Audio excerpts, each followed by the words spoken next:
ये बात है गांव भोलापुर की, जहां उत्तम नाम का एक हलवाई रहता था।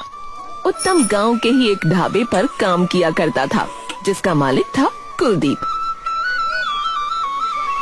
अरे अरे, इतने धीरे काम क्यों कर रहे हो? मालिक, मेरी थोड़ी तबीयत खराब है, इसीलिए दिक्कत हो रही है। अबे तो घर बैठ जा। कुछ दिनों में होली आने वाली है, तो ग्राहकों की भीड़ भी बढ़ने वाली है। तो उन्हें क्या खाली हाथ रखेगा है? मालिक, आप आज की छुट्टी दे दो। तुझे घर पे बैठाने के पैसे नहीं दे रहा मैं। चला चला। उत्तम पूरे दिन टूटते बदन के साथ वहाँ खड़ा मिठाइयाँ बनाता रहता था और फिर वापस घर आ जाता। सुनो, मुझे पैसे दो, होली के लिए कुछ खरीदारी करनी है। हाँ पापा, मुझे भी देना, मुझे अपना कुछ सामान खरीदना है।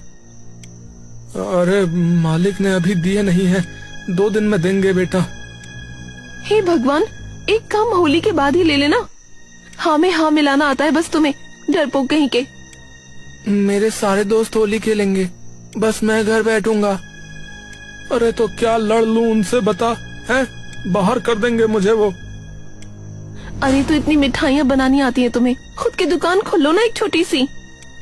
हाँ, अगर नहीं चली तो और कंगाल हो जाएंगे हम। यूं ही डरते रहना जिंदगी भर तुम। हमारी भी सोच लिया करो पापा कभी। अगले दिन उत्तम की तबीयत अब और ज्यादा खराब हो जाती है।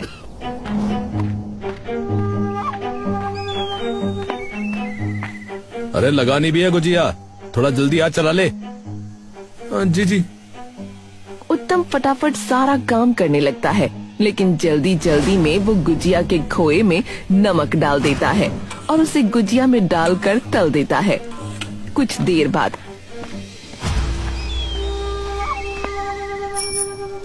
अरे क्या समझ रखा है हमें भाई? अरे क्या हो गया भाई साहब? अरे इतना सारा नमक क्यों डाला हुआ है गुजिया में आपने? अरे क्या कह रहे हो भाई साहब?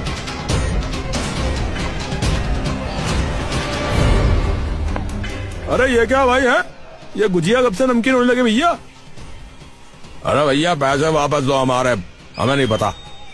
कुलदीप उन गुजियाओं को चख कर देखता है और उसका दिमाग गुस्से से भर जाता है। हाँ भैया, पैसे वापस करो। कुलदीप एक एक करके सबके पैसे वापस करता है।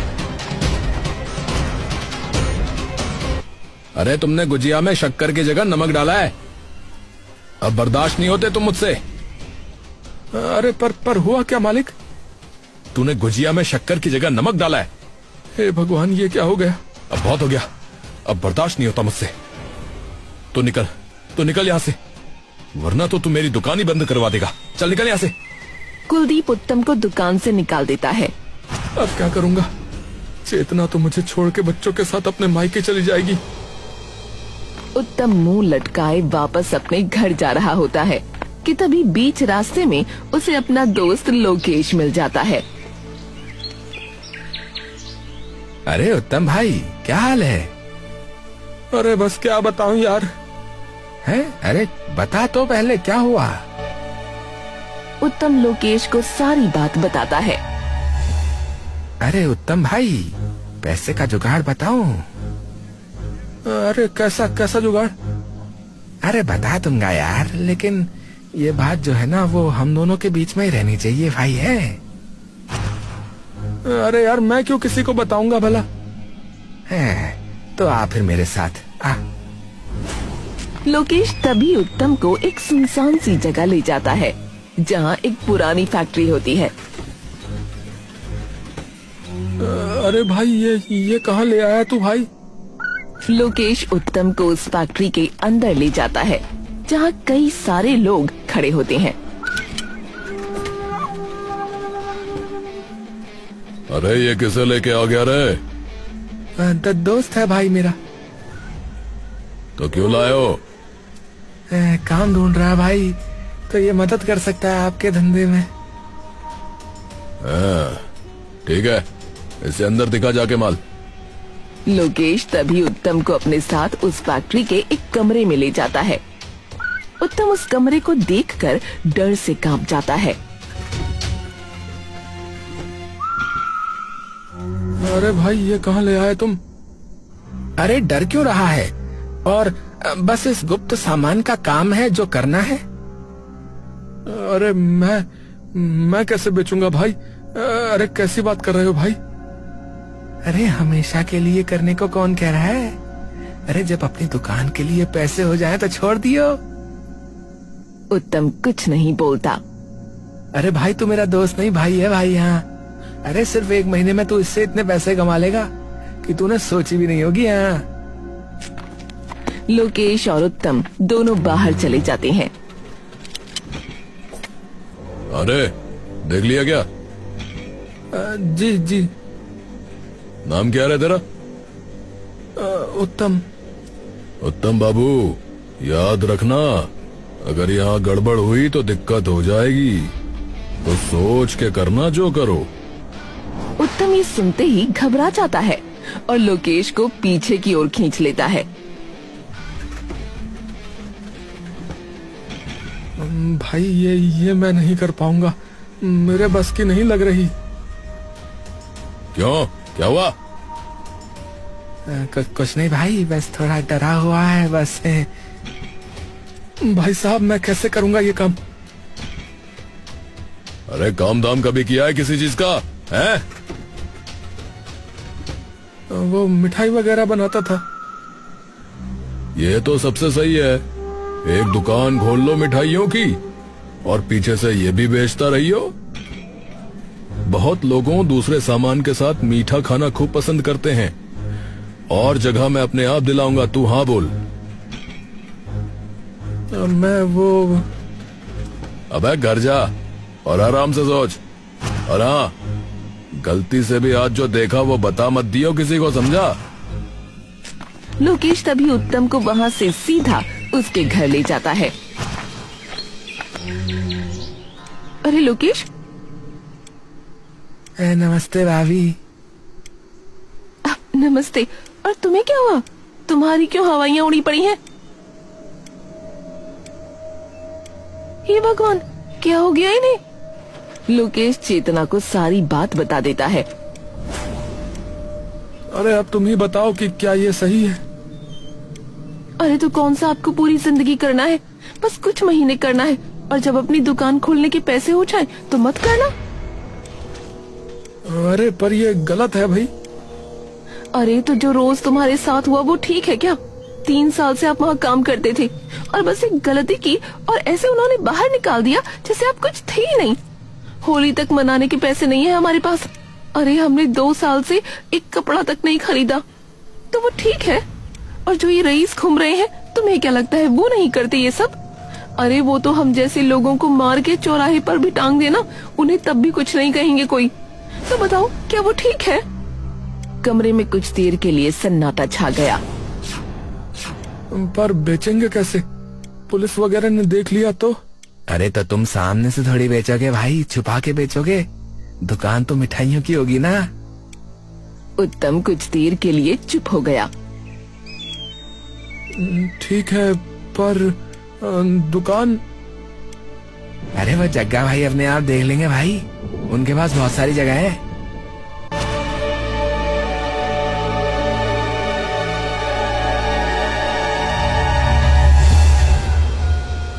ए भाई, हो गया इंतजाम तुम्हारी दुकान का भाई। क्या क्या सच में? हाँ चलो आओ, आप दोनों को दिखाता हूँ, चलो। ये तो सही है। हाँ, और भाभी मिठाइयाँ वगैरह बनाने के लिए तो बर्तन घर वाले ही इस्तेमाल कर सकते हैं। हाँ हाँ, और क्या? फिर शुरू कब से करना है? ए भाई तुम आज से ही शुरू कर दो, मैं शाम तक बाकी अपने वाला सामान भी ले आता हूँ। होली आ रही है तो गुजिया और रबड़ी जलेबी बना लेंगे। अरे ठीक है भाई, तो फिर तुम तैयारी करो, तब तक मैं दूसरा सामान भी ले आऊंगा। शाम तक दुकान पर सारा सामान अपनी अपनी जगह लग गया। हाँ भाई, मैंने सामान अंदर रख दिया है, ठीक है? ठीक है भाई, ठीक है। अगले दिन से ही वो दुकान शुरू कर देते हैं और कुछ देर में बल्लू नाम का एक इंसान वहाँ आता है। और इसे बता देना कि अंदर और सामान भी रखा है। ये बल्लू तो एक नंबर का शराबी है वैसे भी। हाँ ये तो ठीक कहा। अरे उत्तम भाई, मुबारक हो, नई दुकान कर ली है। अरे धन्यवाद भाई। चलो 2 किलो गुजिया कर देना भाई मेरे लिए। बल्लू भाई वैसे आपके मतलब का और सामान भी रखा है। मेरे मतलब का कौन सा सामान? अरे मतलब खाने के साथ साथ पीने का भी सामान है। भाई सही बताओ भाई, सही बोल रहे भाई। कहाँ है? अरे भाई मुझे बता दो और पीछे की खिड़की से ले लो जाके। भाई ये तो बहुत बढ़िया कर लिया भाई।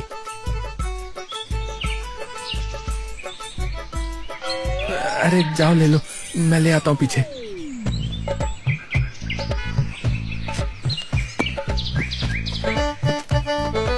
कुछ ही देर में बल्लू की गुजिया भी बनकर तैयार हो जाती है। अरे ये लो भाई। भाई मौज कर दी आज तो आपने। अरे कोई दिक्कत नहीं है भाई, अगर और किसी को जरूरत हो तो उन्हें भी बता देना है। अरे भाई शाम तक तुम देखना भाई, शाम तक कैसी लाइन लगती है तुम्हारी इस दुकान के बाद। ठीक है भाई, बता देना। और शाम तक बल्लू की बात सच हो जाती है। दुकान के बाहर इकट्ठा हो जाते हैं और रात तक दुकान का सारा सामान खत्म हो जाता है। तभी लोकेश वहाँ आता है। हाँ भाई कैसा रहा? अरे भैया बहुत बढ़िया। और लोकेश यार, तू है यार मेरा सच्चा दोस्त यार। तूने बचा लिया भाई मुझे। और हाँ, तेरा सारा सामान खत्म हो चुका है तो कल और लेके आना पड़ेगा। अरे हाँ भाई, अरे वो तो मैं अपने आप ही ले आऊंगा, तो उसकी चिंता मत कर। कुछ दिन दुकान पर जमकर बिक्री होती है, लेकिन एक दिन अरे भाई मेरा काम करो पहले। तभी गांव का रहने वाला माधव विपुल को साइड कर देता है। मैं पहले आया था तो मुझे मिलेगा पहले। माधव और विपुल में तभी जिद बहस शुरू हो जाती है।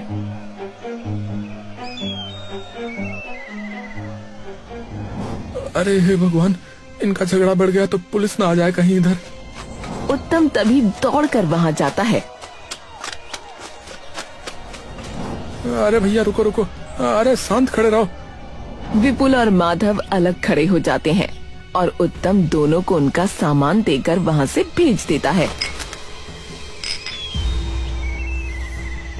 कभी कभार लगता है कि कुछ गलत तो नहीं कर रहे हम। आज तो चलो मैं था, कल को पी के कोई बाहर लड़ पड़ा और भगवान न करे बात बढ़ गई तो। अरे तुम इतना मत सोचो आज के बारे में, ये सब तो काम धंधे में होता ही रहता है। अगर तुम उन्हें नहीं दोगे सामान तो वो कहीं और से ले लेंगे। हाँ बात तो तुम्हारी वैसे सही है।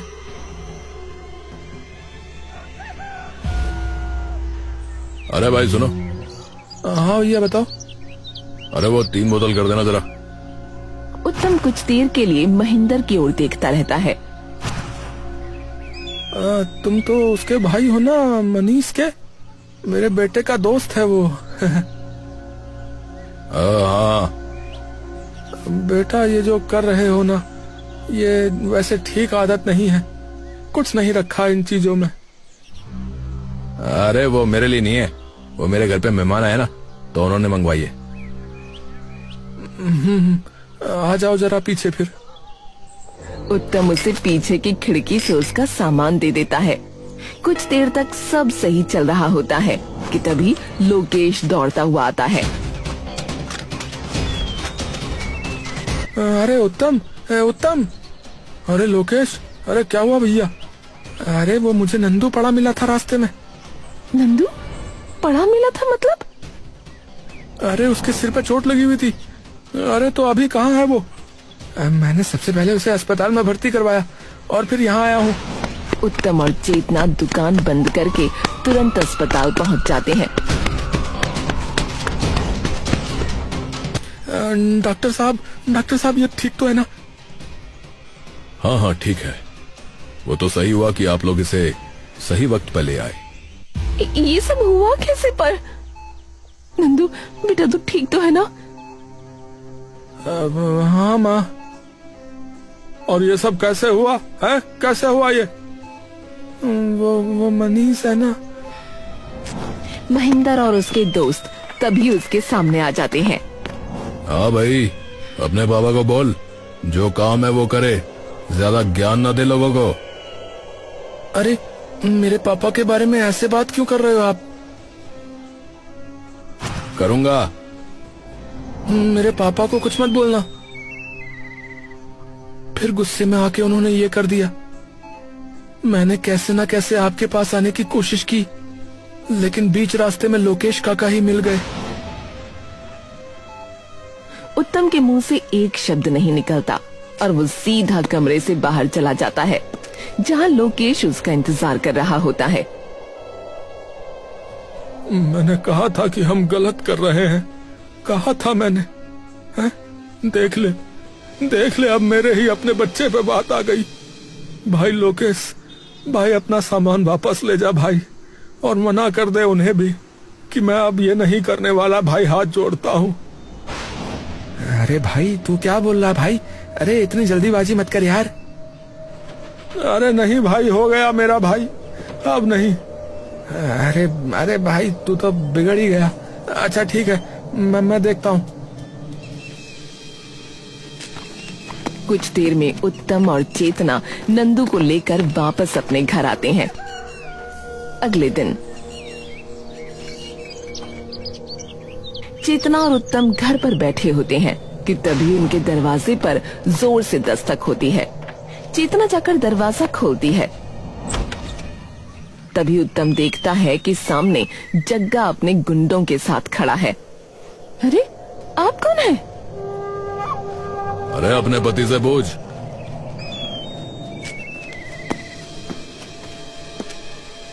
जग्गा भाई आप यहाँ? अबे मना क्यों कर रहा है काम करने के लिए? भाई मुझसे नहीं होगा ये, अब इससे लोगों की जिंदगी बर्बाद होती है। मैं नहीं कर पाऊंगा भैया। अबे चुपचाप जो कहा है ना वो कर, समझा बे? मैं पागल नहीं हूं जो तुझे दुकान दी, सामान दिया और पैसा भी दे रहा हूं, समझा? तो जब तक तू उस दुकान का कर्ज नहीं उतारता ना अब, तब तक करता रहे, नहीं तो अगली बार तेरे बीवी बच्चे सभी को। अपने लोगों के साथ वापस चला जाता है। हे भगवान, अब क्या करेंगे? अरे मैं अब इस पाप में भागीदारी नहीं करने वाला। तुम सही कहती थी, जिंदगी भर डर के रहा हूँ, पर अब बस अब हिम्मत दिखाने की बारी है। हाँ। पर करोगे क्या? वही जो पहले कर देना चाहिए था। उत्तम अब बिना डरे सीधा थाने पहुंच जाता है। इंस्पेक्टर साहब, एक रिपोर्ट दर्ज करानी है। हाँ जी बताइए, किसकी? अपनी और जग्गा की। ये सुनकर थाने के सभी लोग चौंक जाते हैं। है? जग्गा? जी। उत्तम सारी बात उन्हें बता देता है। रे बड़ी हिम्मत है भाई, सच में बड़ी हिम्मत है थारे में। मैं सब बता दूंगा। उसके बदले बस मुझे एक चीज चाहिए इंस्पेक्टर साहब। हाँ बोल, क्या कर सके हैं, बोल। मेरी बीवी बच्चों को उनसे बहुत खतरा है साहब, और वो हमें आज सुबह धमकी भी देकर गए हैं। तो बस आप उनकी सुरक्षा का कुछ प्रबंध कर दीजिए जब तक मैं वहां ना हूं।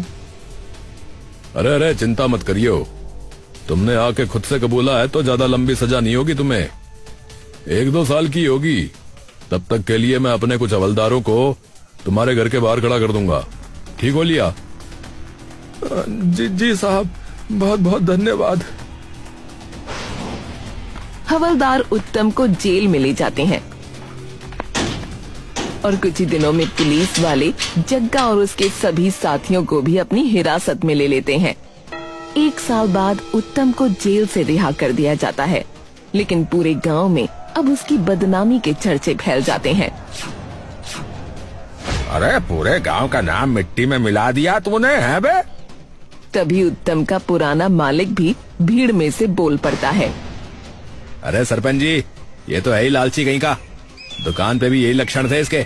घटिया ये घटिया। मैं तो कहता हूँ इसे और इसके बीवी बच्चों को बाहर फेंक के मारो गांव से। हाँ। उत्तम तभी गुस्से में आकर कुलदीप पर चिल्ला पड़ता है। अबे चुप चुप, अबे तू बताएगा मुझे सही गलत? सबसे बड़ा लालची तो तू है बे, जो गधों की तरह काम कराता था हमसे और एक छुट्टी लेने पे भी पैसे काट लेता था। हाँ, किया है, गलत किया है, माना किया है गलत, और उसी गलती की सजा भोग के भी तो आ रहा हूँ।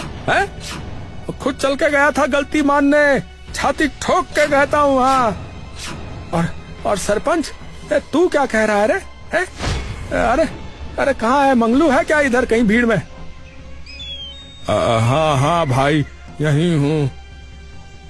अरे जरा बताइयो, तेरी जमीन के साथ क्या किया हुआ है, बताइयो। जमींदार ने कब्जा कर लिया भैया। हाँ, और जब ये तेरे पास आया तब सरपंच तूने क्या किया बोल? अरे लात मार के बाहर कर दिया, लात मार के, क्योंकि तेरे मुंह में भी पैसे ठूस दिए होंगे उसने। हाँ, तुम अमीर, हम गरीबों से जो चाहे जब चाहे छीन लो, लेकिन हम चुप रहे क्योंकि इस लालची कुलदीप ने एक गलती पे बाहर निकाल दिया मुझे। हमें तो ये सोचना पड़ता है कि आज अपने बीवी बच्चों के खाने का इंतजाम कैसे करेंगे। होली में आपके घर तो पकवान बने, लेकिन हमारे घर चूल्हा भी न जले। ये कैसे ठीक हुआ भला है? अरे ये कैसा त्योहार हुआ जहां आपके घर पे रंग उछले, लेकिन हमारे घर की दीवारें तक बेरंग हो। पर अब बस बहुत हुआ भैया, बहुत हुआ। अब गुलाल का तिलक हमारे माथे पर भी लगेगा और दिया हमारे घर पर भी जलेगा, बता रहा हूँ। ये सुनते ही गांव के सभी गरीबों के मन के भाव उमड़ पड़ते हैं और सब अमीर चुप हो जाते हैं।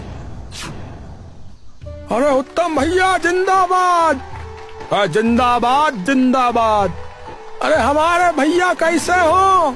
अरे उत्तम भैया जैसे हो। उत्तम भाई जिंदाबाद जिंदाबाद जिंदाबाद। और देखते ही देखते चारों ओर उत्तम के नाम के नारे गूंज उठते हैं और उत्तम मुस्कुराकर चेतना की ओर देखने लगता है। अरे पर फिर भी भाइयों मैं ये कहता हूँ कि कभी इन अमीरों जितना मत गिरना। सच्चाई का रास्ता मुश्किल है, पर बदलाव का तरीका उसी रास्ते पर मिलेगा। और हाँ, बुरा करोगे तो बाद में भोगना भी पड़ेगा भैया। तो बस ईमानदारी से चलते जाओ भैया, बाकी राम जी सबका भला करें।